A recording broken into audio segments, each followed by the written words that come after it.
हाँ जी, नमस्कार। मैं दीपेश वैष्णव। आपका मेरे यूट्यूब चैनल दीपेश वैष्णव पर हार्दिक स्वागत, अभिनंदन।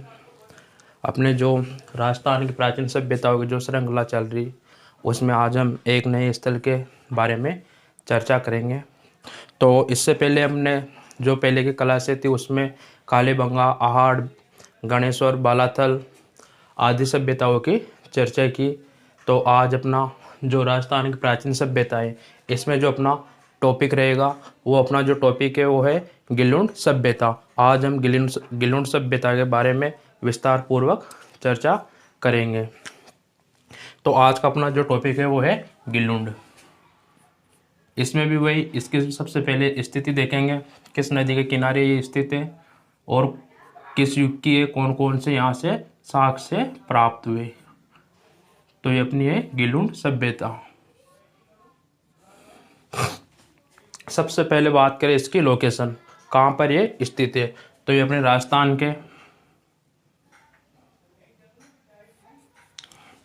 राजस्थान के राजसमंद जिले में, राजसमंद, ये राजसमंद जिला। बात करें किस नदी के किनारे सभ्यता विकसित हुई, तो ये बनास नदी के किनारे सभ्यता ये है जो विकसित हुई। तो नदी का नाम पूछे तो बनास नदी, बनास नदी। इसके बाद हम चर्चा करेंगे कि जो ये गिलुंड सभ्यता है, इसको यहाँ की स्थानीय भाषा में मोड़िया मंगरी के नाम से भी जाना जाता था।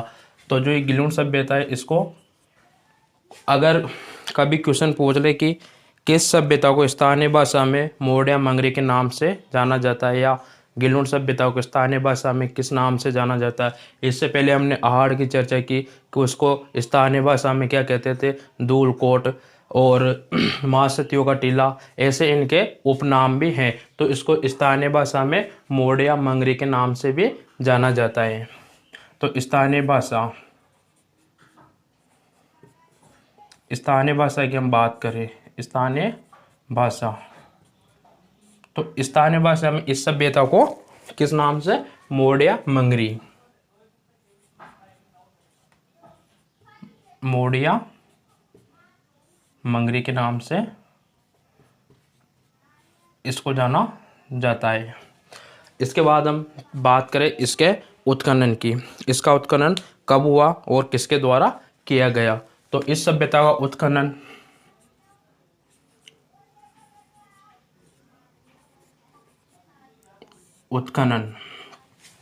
तो इसके उत्खनन की बात करें तो 1957-58 में सर्वप्रथम बीबी लाल के निर्देशन में इसका उत्खनन कार्य किया गया। 1957 और 58 के बीच, 57-58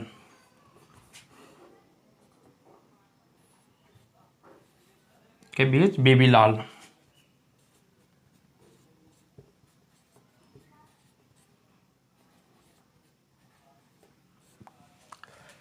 ने इस सभ्यता का उत्खनन किया। इसके बाद अगर हम बात करें तो 1998 से 2003 के मध्य, 1998 से 2003 के बीच पूना के कॉलेज के एक अधिकारी थे डॉक्टर वी.एस. शिंदे। तो 1998 से 2003 के मध्य वी.एस. शिंदे के द्वारा इसका उत्खनन कार्य किया गया। वी.एस. शिंदे, ये इसका उत्खनन कार्य किया गया। इसके बाद यहाँ पर और भी पेंसिल्वेनिया विश्वविद्यालय के प्रोफेसर ग्रेगरी योगल के द्वारा भी इस सभ्यता का उत्खनन किया गया। अब बात करते हैं हम इसके उत्खनन के बाद ये सभ्यता किस युग की थी। तो ये सभ्यता भी एक ताम्रयुगीन सभ्यता मानी गई है। किस युग की, ताम्रयुगीन सभ्यता। तो ये सभ्यता एक ताम्रयुगीन है, क्योंकि हमने बात की थी जो गिलुंड है ये आहड़ सभ्यता का एक प्रमुख केंद्र था। गिलुंड किस सभ्यता का केंद्र था, आहड़ सभ्यता का। गिलुंड, बालाथल, ये सब आहड़ सभ्यता के ही केंद्र थे। इसके बाद हम चर्चा करें कि जो ये ताम्रयुगीन सभ्यता है, यहाँ पर जो तांबे के अवशेष या जो तांबे की धातु जिसका भी प्रयोग करते थे, उस आधार पर अगर इसके हम समय की बात करें तो 1900 से लेकर 1700 ईसा पूर्व इसका समय निर्धारित किया गया। इसका अगर समय की बात करें तो 1900 से 1700 BC, बिफोर क्राइस्ट, ईसा पूर्व, इसका समय निर्धारित किया गया। इसका जो समय है वो 1900 से 1700 ईसा पूर्व के मध्य माना गया। अब इसके बाद हम बात करें यहाँ से प्राप्त साक्ष्य, कौन कौन से साक्ष्य में यहाँ से प्राप्त हुए, तो हम उनमें सबसे पहले बात करेंगे कि हमें यहाँ से 5 प्रकार के मृदभांड प्राप्त हुए। साक्ष्यों में अगर बात करें तो 5 प्रकार के मृदभांड भी हमें यहाँ से प्राप्त हुए। अब इन 5 प्रकार के मृदभांडों में कौन कौन से मृदभांड आते हैं, तो जो यहाँ से 5 प्रकार के मृदभांड प्राप्त हुए, इन मृदभांडों की अगर हम चर्चा करें तो इनमें एक तो सादा मृदभांड, एक तो सादा मृदभांड, जो इसके 5 प्रकार है उनमें एक तो सादा, एक काले, पॉलिशदार, भूरे, लाल व काले चित्रित, एक तो सादा। दूसरे की बात करें तो जो दूसरा मृदभांड है वो है काले मृदभांड। सादा, काले, पॉलिशदार पॉलिशदार,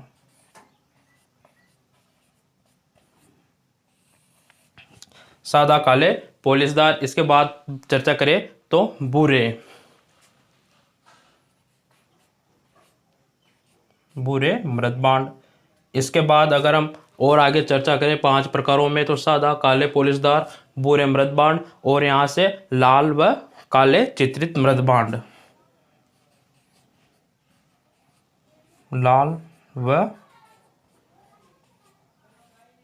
काले चित्रित मृदभांड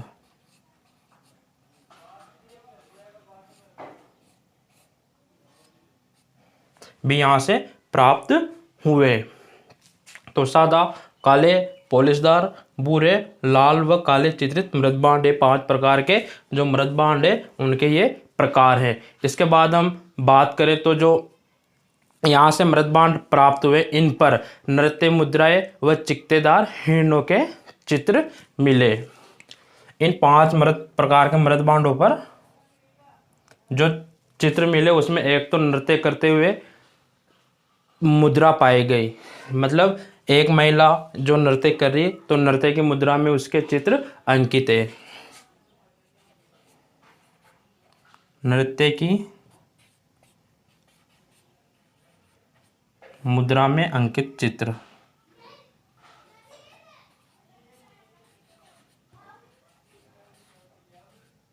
अंकित चित्र। इसके बाद हम बात करें तो चकतेदार हिरणों के चित्र, मतलब हिरण के चित्र भी इन पर मृदभांडों पर अंकित है, जिसके ऊपर चकते मतलब छपकले मंडे हुए, किसके ऊपर, हिरण के ऊपर।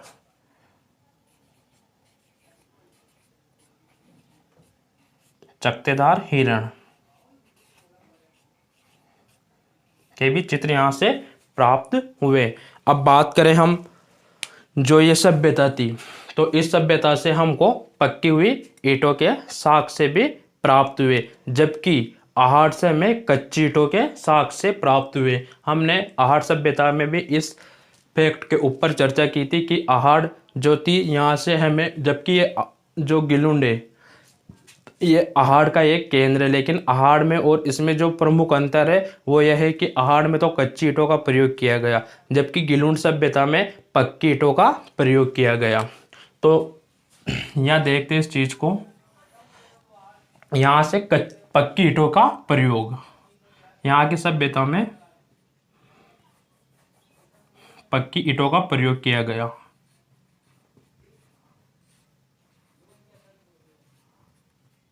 पक्की ईंटों का प्रयोग।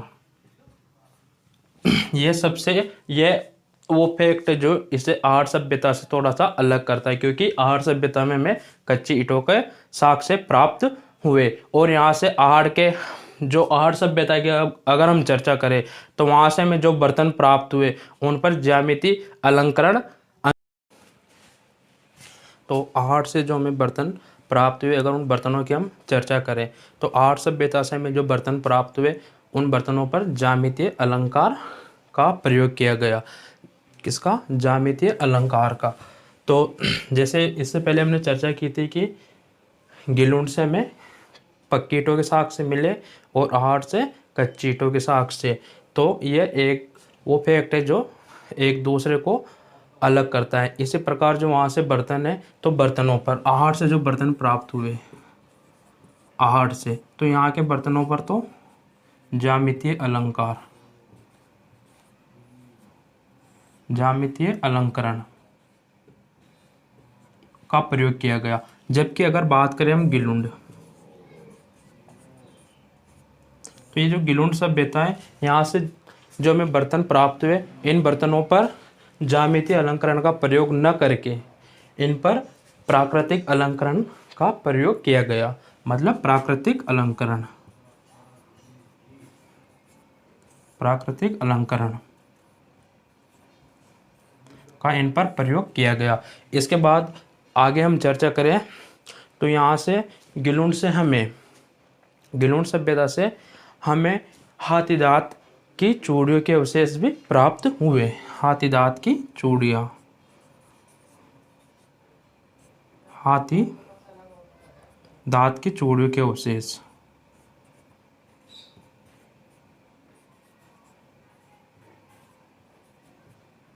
हमें गिलुंड सभ्यता से प्राप्त हुए। जबकि हमने कालीबंगा सभ्यता में चर्चा की थी कि कालीबंगा सभ्यता से हमें हाथी दांत की कंघी के अवशेष प्राप्त हुए। तो कालीबंगा से हमें क्या हुए थे? हाथी दांत की कंघी।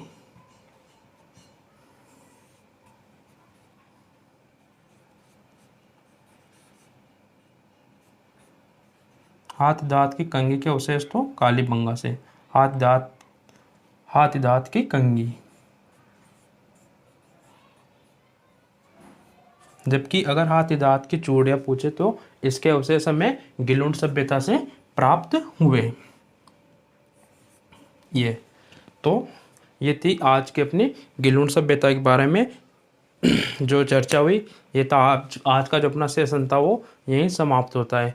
तो उम्मीद करता हूँ क्लास आपको समझ में आएगी और इस क्लास को ज़्यादा से ज़्यादा अपने दोस्तों में शेयर करें ताकि वो भी इस क्लास का लाभ उठा सके, और हो सके तो चैनल को सब्सक्राइब करना और वीडियो को लाइक करना, और अपनी तैयारी में व्यस्त रहो, मस्त रहो, स्वस्थ रहो। जय हिंद, जय भारत, वंदे मातरम।